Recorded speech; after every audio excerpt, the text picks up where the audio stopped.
So there's not that much left to talk about, but one last thing that I haven't covered yet is the file menu. And the reason I haven't covered it yet is because typically this is a menu you're going to be using at the end when you're done with your document, or at least done for the time being. But I'll just go through all the options. You can start a new document right away by clicking right here on New. You can save it, which is also available up here as Save, Save and Close, and then you could discard the changes to the document that you made.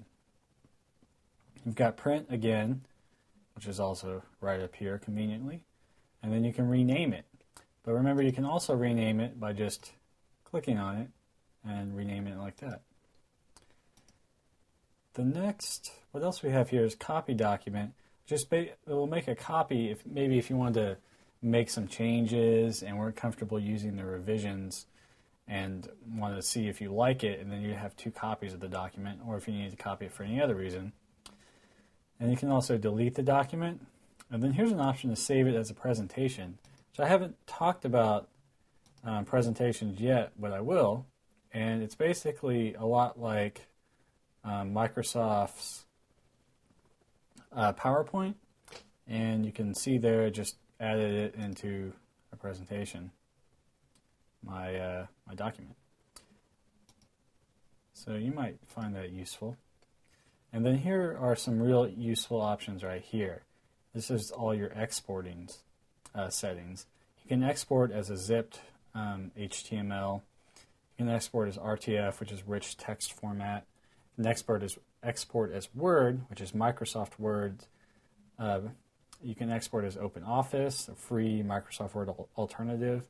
You can export as a PDF and a text.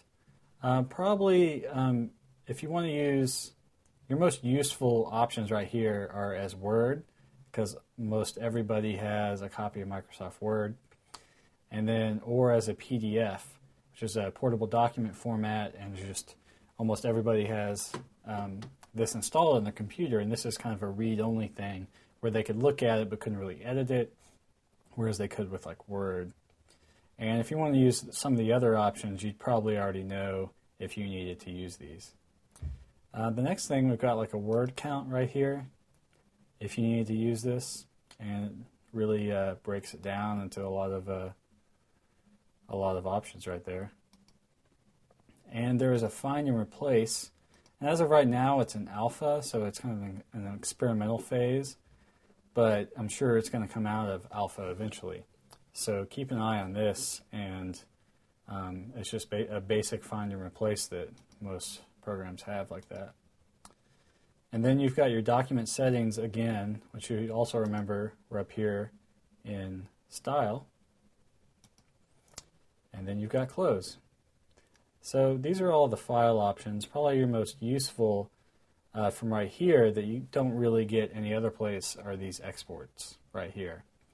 And again, this is one of the coolest things about Google Docs is it lets you read Microsoft Word and it lets you export as Microsoft Word, not to mention these other formats. So that's the file menu on a document in Google Documents.